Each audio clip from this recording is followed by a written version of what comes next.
Salut à tous, nous nous retrouvons dans cette troisième vidéo de cette série sur les conteneurs de la STL pour voir les maps ainsi que leurs cousins, les unordered maps. Vous allez voir que ces deux classes s'utilisent de la même façon, mais techniquement elles sont très différentes, notamment dans leur complexité algorithmique et dans leur cas d'utilisation bien sûr.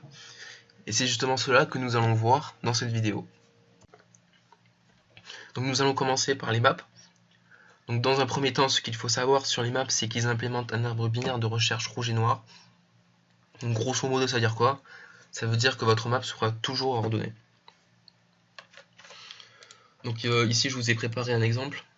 Donc on déclare une map comme ça. Donc ça, je pense que vous le savez.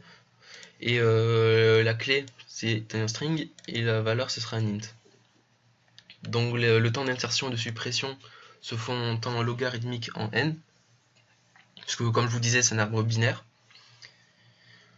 Du coup, voilà, on insère 3 strings, on en supprime une, et le temps d'accès se fait aussi en log de n. Et après, on itère dedans. Donc, si vous avez suivi, normalement, vous devez savoir que là, le premier élément qui sera affiché, ce sera le A. Voilà, c'est ici le A. Parce que du coup, c'est le plus petit élément qu'il y a dans la map. Tout à l'heure, je vous disais que par défaut, le foncteur de comparaison est du plus petit au plus grand.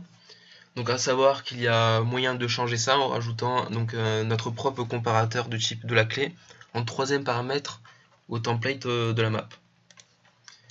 Donc par défaut c'est le std-less et donc nous allons mettre std greater à la place de less pour que maintenant à la place du plus petit qui soit affiché, ce sera le plus grand. Donc voilà, std greater il fonctionne comme ça.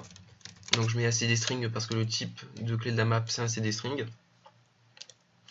Et maintenant quand je vais compiler, il va m'afficher le B, voilà. Voilà, donc c'est tout bête. A savoir que du coup, dans la place d'ACD Greater, vous pouvez aussi mettre votre propre foncteur de comparaison pour avoir ce que vous voulez. Comme votre map sera toujours ordonnée, il faudra utiliser ce conteneur que si vous voulez respecter un ordre.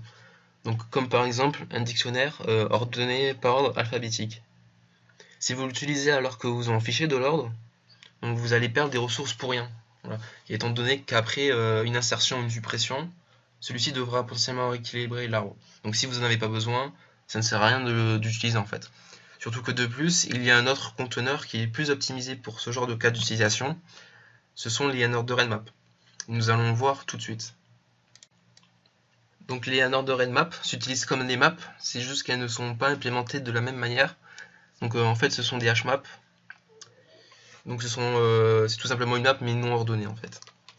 Donc je ne vais pas détailler ici ce que c'est une hashmap.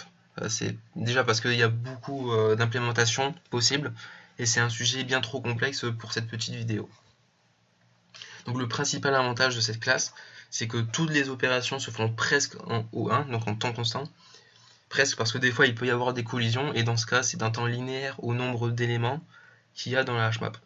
Mais ça reste bien rare, donc ça, selon le cas d'utilisation, ça vaut bien le coup d'utiliser une unordered map. Donc voilà, donc je ne vais pas vous réexpliquer le code, parce que c'est le même que la map.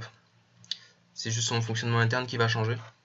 Donc par exemple, quand je l'exécute, voilà, donc vous voyez que c'est le premier élément qui a été rajouté dans la unordered map qui s'affiche. Et il n'y a pas moyen de modifier cet ordre.